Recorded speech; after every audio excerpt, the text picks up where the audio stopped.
Hi folks, and welcome to A&P with Dr. O. In this video today, we're going to go ahead and take a look at a variety of different muscles using this particular model.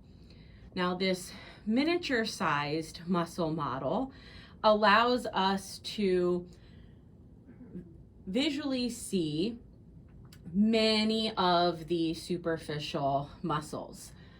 This video is going to be a little bit different than the others in that it's going to cover muscles from all areas of the body rather than focusing on one specific area.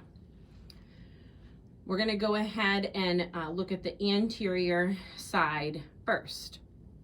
We'll go ahead and start superior and kind of work our way inferior. So the first thing that we can see is the frontalis. This muscle is going to allow us to raise the eyebrows. And remember, it gets its name because it's under the frontal bone. Then we have these circular muscles around the eye.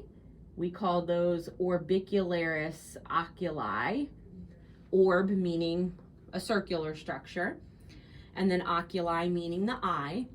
And the orbicularis oculi allows us to close the eyelids.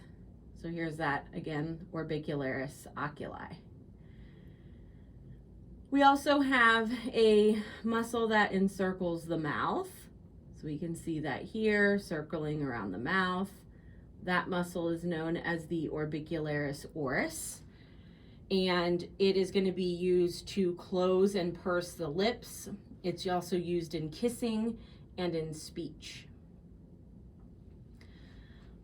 The next one that we can see pretty well on this model is the sternocleidomastoid right here. Remember, it has connections to the mastoid process of the skull, and then also here's our sternum and our clavicle. So we've got attachment points there as well. Sternocleidomastoid allows us to laterally flex the head towards the shoulder. Next, we can see the pectoralis major. It allows us to adduct or flex the humerus. So think about throwing a ball underhand. That's adduct and flexing the humerus. It also moves the arm across the body in a medial rotation.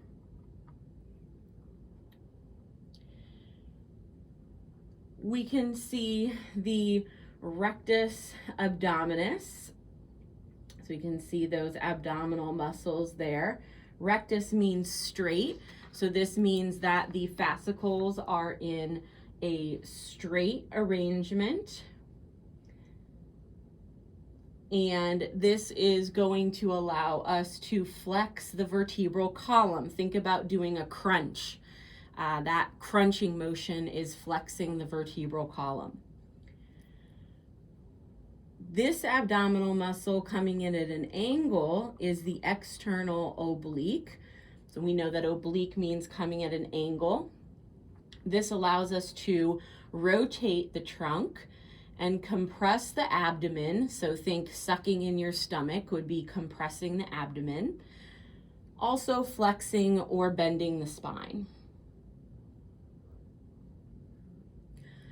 We can also see the sartorius here, our sash.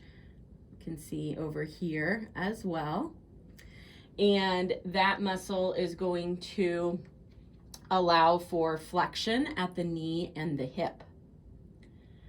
We have the tensor fascia lata connected to the IT band here. And the tensor fascia lata allows for extension of the knee and lateral rotation of the hip.